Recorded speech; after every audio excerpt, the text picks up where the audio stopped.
Ladies and gentlemen, let's talk about truth. One of the most misunderstood ideas in relationships is the belief that empathy alone can heal disconnection. We think, if I just show more understanding, more compassion, more patience, surely they'll open up. But here's the hard reality.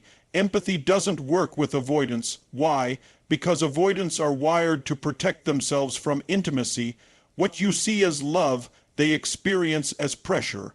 What you mean as connection, they interpret as danger.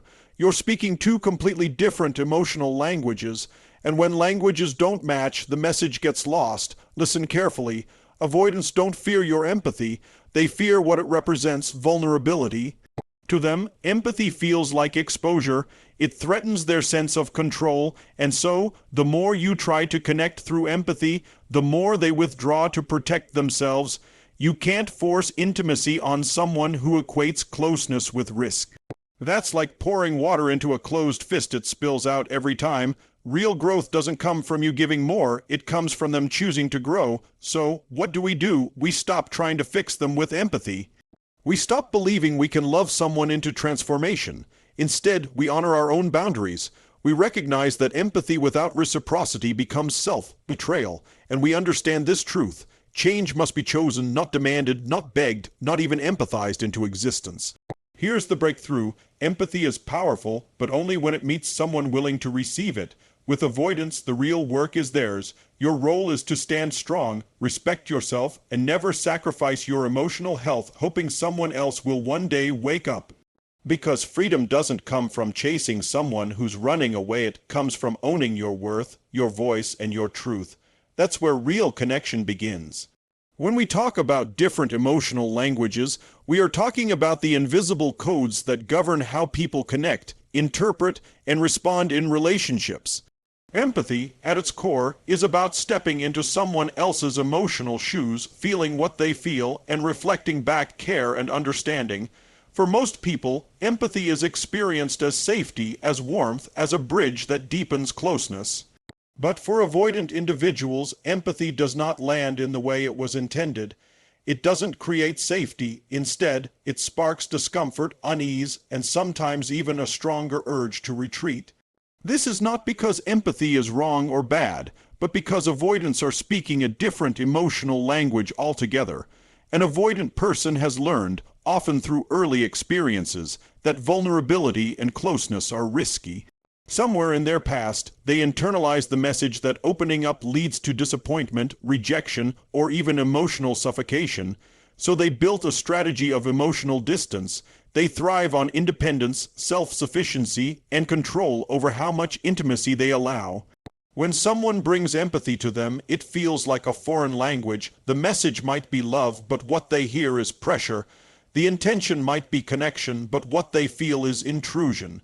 It's like offering a warm hug to someone who sees closeness as a trap. It triggers defense rather than comfort. This mismatch of languages is why empathy often backfires with avoidance. You might sit there thinking, if I just show them that I understand, they'll feel safe enough to open up. But in their world, that very act of reaching in feels like a spotlight exposing emotions they've worked so hard to keep hidden. They don't interpret empathy as care. They interpret it as demand. The demand to share, to engage, to be vulnerable when they are not ready or willing.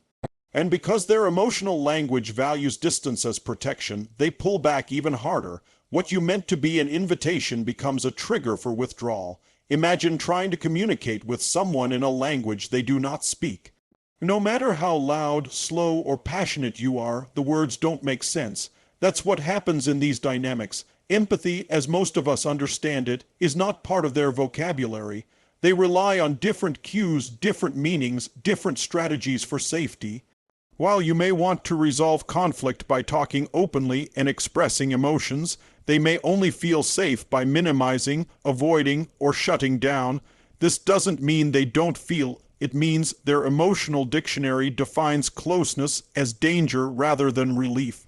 What makes this even more frustrating is that your natural instinct is to give more empathy when you see them withdrawing. You think, if I can just show them how much I care, they'll come back. But the more empathy you offer, the more suffocated they feel. This creates a painful cycle. You reach in, they pull back. You try harder, they retreat further. Two people stuck in a loop, not because either of you is wrong, but because you are speaking different emotional languages. The key insight here is that empathy is not universally received in the same way. It works when both people share a belief that emotions are safe to express and share.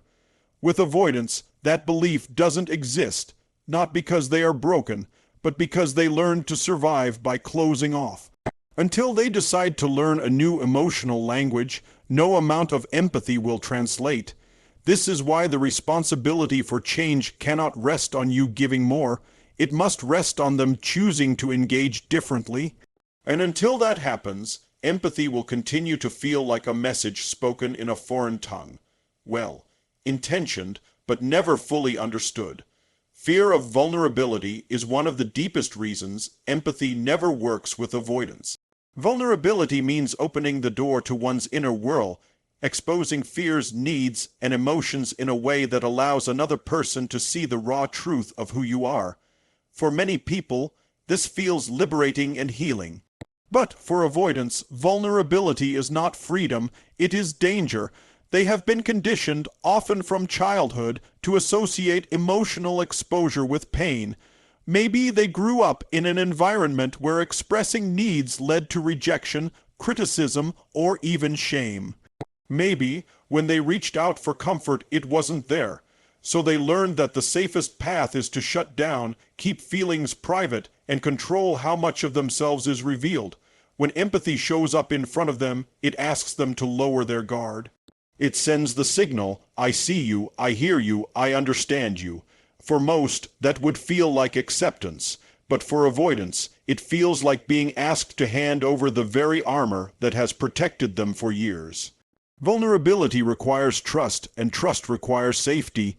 But when someone has internalized the belief that closeness equals hurt, safety is redefined as distance.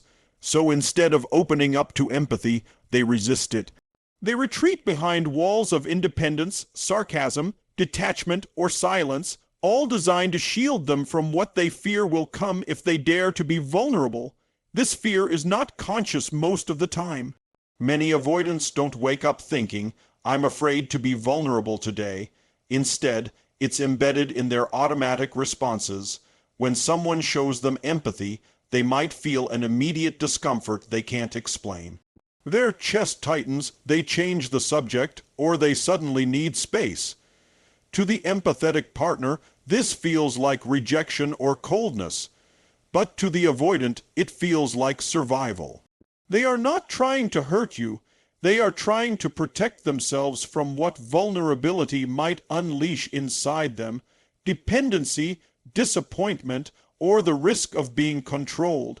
Here is the paradox: the very thing that could heal their wounds, authentic empathy and safe connection, is the thing they fear the most. Vulnerability threatens the fragile balance they maintain.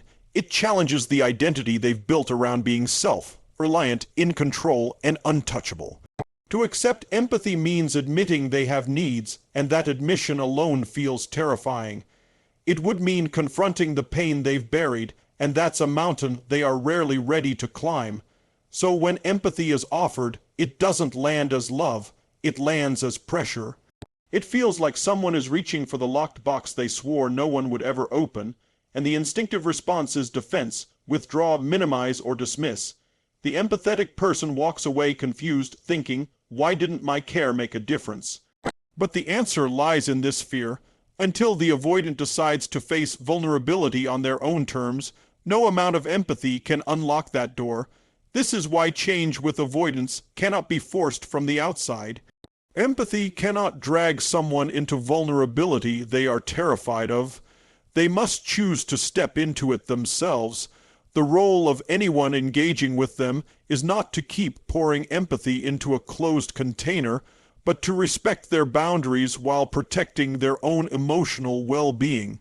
Because vulnerability is not something you can gift to someone else. It is a choice each person must make for themselves. Until the avoidant recognizes that their fear is costing them real connection, empathy will always feel like a threat rather than a gift. And that is the painful truth about why vulnerability remains the very wall that empathy cannot break through. Control over intimacy is at the heart of why empathy rarely works with avoidance. For most people, intimacy is about closeness, trust, and the freedom to share openly with another human being. It is something that grows naturally when empathy is exchanged, but for avoidance, intimacy is not associated with freedom. It is tied to a loss of control. Their sense of safety comes not from closeness, but from creating emotional distance and deciding on their own terms how much access others are allowed to have. This is why empathy, though well-intentioned, can feel like an invasion. It crosses boundaries they did not consciously set but feel deeply within, boundaries that guard their independence. Avoidants have often been shaped by experiences where closeness came with conditions, pressure, or disappointment. Maybe as children they were overwhelmed by a caregiver who smothered them with their own unmet needs, or maybe they felt neglected when they reached out for comfort. In either case, the lesson they learned was simple: intimacy is not safe, and the only way to protect themselves is to control it. That control can take the form of shutting down conversations, avoiding deep emotional topics, or simply keeping partners at arm's length. Empathy, which requires openness and receptivity, threatens that carefully maintained control. It feels like someone trying to step inside without permission. When empathy is expressed toward them, "I understand what you're going through," or "I can see how hard this must be," it often feels less like comfort and more like a demand. To the avoidant mind, empathy can translate into expectation. It suggests that now they must respond, engage, or reveal something of themselves in return. This exchange threatens the balance of power they believe keeps them safe. Their independence is so central to their identity that anything challenging it is immediately resisted. Instead of leaning into the empathy, they may dismiss it, downplay their emotions, or even pull away further. To the empathetic partner, this looks like rejection, but for the avoidant, it feels like survival. This dynamic creates a frustrating loop. The more empathy is offered, the more the avoidant feels their autonomy is at risk. The more they resist, the more their partner feels compelled to push harder with understanding and care. What results is not deeper connection, but an ongoing battle of closeness versus control. The partner wants to bridge the gap with empathy, while the avoidant wants to maintain distance to preserve safety. Neither is wrong in intention, but the languages of love and safety being spoken are simply incompatible. The need for control over intimacy also explains why avoidants often prefer relationships that feel somewhat distant or compartmentalized. They may function well in casual or surface-level interactions because those don't require surrendering control. But the moment empathy tries to deepen the connection, they perceive it as a threat. It is not that they lack the capacity for intimacy, but rather that intimacy feels like a battlefield where they risk losing themselves. Empathy, in this context, becomes a reminder that someone else is attempting to enter that protected space, and their instinct is to shut the gates tighter. Ultimately, this need for control is not about arrogance or selfishness. It is a shield built from past pain. The avoidant truly believes that without control they will be overwhelmed, suffocated, or abandoned. Empathy, instead of dissolving that fear, activates it, until they come to terms with the idea that true intimacy is not about losing control, but about mutual safety. No external empathy can break through their defenses. The transformation must come from within, when they are ready to risk letting go of some control and learning that intimacy can coexist with freedom. Until then, empathy will always feel to them like a challenge to the very boundaries that keep them feeling safe. Misinterpretation of intent is one of the biggest barriers in dealing with avoidance and explains why empathy often feels like it falls flat or even backfires. When most people express empathy, they mean it as a gift. An offering of compassion, a signal that says, "I see you, I understand you, and you're not alone." For someone who is open to intimacy, this lands as reassurance. But for avoidance, the meaning gets twisted in translation. They often don't hear empathy as love. They hear it as pressure, as judgment, or as a hidden expectation. What was meant to bring closeness ends up being interpreted as an attempt to control, to pry, or to criticize. This happens because avoidants filter interactions through a defensive lens shaped by their history. Many have learned from a young age that when people lean in emotionally, it's not always safe. A caregiver might have offered support but with strings attached, or a partner in the past may have used understanding as a weapon to manipulate. As a result, the avoidant does not take words at face value. They scan beneath the surface, looking for hidden motives, and this distorts the original intention. Empathy, which was meant as a bridge, ends up being received as a demand. Now you need to open up. Now you need to talk. Now you need to give me more. Even if no such demand exists, their mind perceives one because that's the framework through which they understand closeness. This misinterpretation is not always verbal. Even the tone of voice, body language, or timing of empathy can trigger suspicion in the avoidant. If you say, "I understand what you're going through," they may quietly think, "No, you don't, and now you're just saying that to get something out of me." If you ask, "Do you want to talk about it?" they might hear, "You're wrong for keeping this inside, and I'm pushing you to do what I want." Your intent is to connect, but their interpretation is filtered by fear of losing autonomy or being misunderstood. This is why interactions often end with you feeling confused and them feeling cornered. Another layer to this is that avoidants often pride themselves on independence. They see self-reliance as a strength. So when empathy shows up, they may interpret it as an implication that they are weak or incapable. Instead of feeling supported, they feel diminished. A simple statement of care can be received as pity, and pity feels insulting to someone who is determined to prove they don't need anyone. What was meant as comfort lands as condescension, and the avoidant responds with withdrawal or even irritation. This misalignment leaves both people frustrated, one wondering why their care wasn't accepted, and the other feeling pressured or misunderstood. The tragedy here is that misinterpretation blocks the very connection both sides ultimately crave. The empathetic person wants to create closeness, and the avoidant, deep down, does have a need for connection. But the gap between intention and perception keeps them apart. It's like trying to hand someone a gift only for them to assume it's a trap. Over time, this can create a painful cycle where the empathetic partner starts questioning their worth. Am I doing something wrong? While the avoidant doubles down on their defenses, certain that closeness is dangerous. This dynamic can only change if the avoidant begins to reframe how they interpret empathy. Until they learn that not every act of understanding is a demand or a judgment, they will continue to resist what is meant to heal. But this realization must come from within. No matter how many times you clarify your intentions, they will always default to their protective lens unless they choose to question it themselves. That is why empathy, no matter how pure, so often fails with avoidance. It's not that your intent is wrong, it's that their interpretation rewrites it into something unrecognizable, and until that cycle is broken, empathy will always feel to them like an intrusion rather than a gift. The cycle of withdrawal is one of the most painful realities when trying to connect with avoidance, and it perfectly illustrates why empathy rarely works the way we expect it to. In most relationships, when one person shows empathy, it creates a natural pull toward closeness. It builds trust, lowers defenses, and makes both people feel safer together. But with avoidance, empathy can trigger the opposite reaction. Instead of drawing them in, it pushes them further away, creating a cycle that repeats itself until both people are exhausted. The more care and compassion you show, the more the avoidant retreats, and the more they retreat, the more you feel compelled to give empathy in hopes of repairing the growing distance. This feedback loop becomes a trap that neither side knows how to break.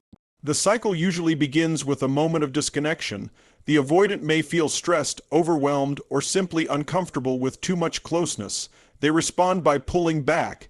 Maybe they go silent, withdraw emotionally, or physically create distance. For the empathetic partner, this retreat feels alarming. Their instinct is to bridge the gap by leaning in with compassion. They might say, "I'm here for you," or "I can see you're hurting," or try to reassure them with love and understanding. But instead of seeing this empathy as support, the avoidant interprets it as more pressure. To them, closeness is threatening, and empathy often symbolizes an expectation to engage emotionally. Their response is to withdraw further, deepening the distance. This back and forth creates frustration for both sides. The empathetic partner feels rejected, confused, and even unloved. They think, "I'm giving everything patience, understanding, compassion. Why does it never seem enough?" Meanwhile, the avoidant feels smothered, invaded, or overwhelmed by what they perceive as emotional demands. They retreat more aggressively, creating silence, coldness, or detachment that feels unbearable to the partner who values connection. Each person is acting according to their needs. One seeks closeness through empathy, the other seeks safety through distance. But together, their actions fuel a cycle that erodes the relationship. This dynamic is not about malice. The avoidant is not deliberately trying to hurt their partner, and the empathetic partner is not wrong for wanting to connect. The issue is that empathy is mismatched with the avoidant's coping strategy. Where one person sees empathy as healing, the other experiences it as intrusion. The language of care and closeness doesn't match the language of protection and distance. And because both are caught in their natural instincts, they unintentionally reinforce each other's fears. The empathetic person feels abandoned, while the avoidant feels suffocated. Over time, this cycle can wear down even the strongest bonds. The empathetic partner may begin to doubt their worth, feeling invisible or unimportant, while the avoidant grows more defensive, convinced that intimacy is unsafe. The cycle of withdrawal can also create resentment. The person offering empathy starts to feel drained, asking themselves why they are giving so much without receiving anything in return. The avoidant, on the other hand, feels unfairly pressured, believing their partner will never respect their need for space. Both end up further from the connection they desire, trapped in a loop of misunderstanding. The truth is, the cycle will not break through more empathy alone. It requires awareness and choice from the avoidant. They must recognize that their instinct to withdraw, though protective, also prevents them from experiencing real closeness. They must take responsibility for learning how to manage vulnerability instead of running from it. Without that internal shift, empathy will continue to trigger retreat, and the partner offering it will continue to feel shut out.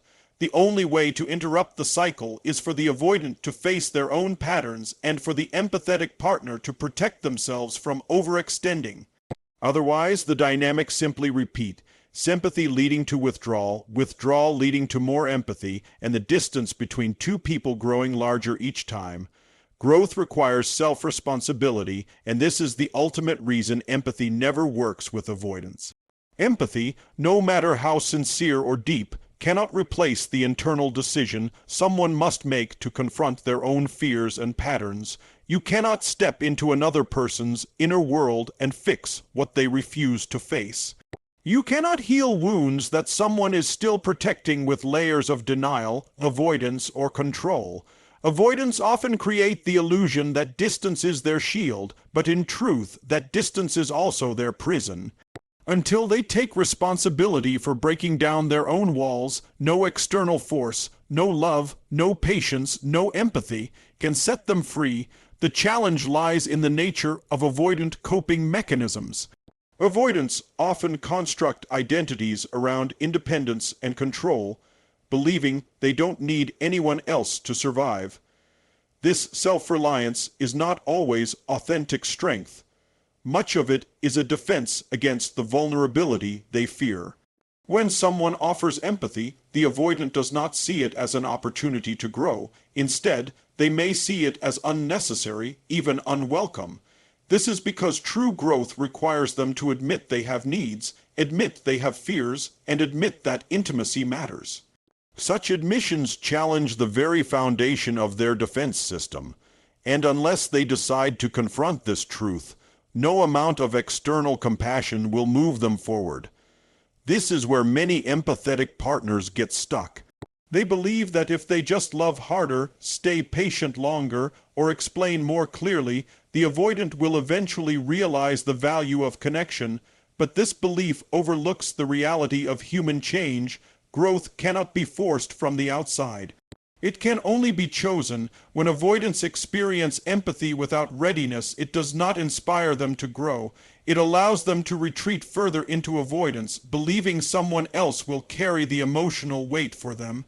Instead of stepping up, they lean back, comfortable in the idea that the other person will always compensate for their lack of effort.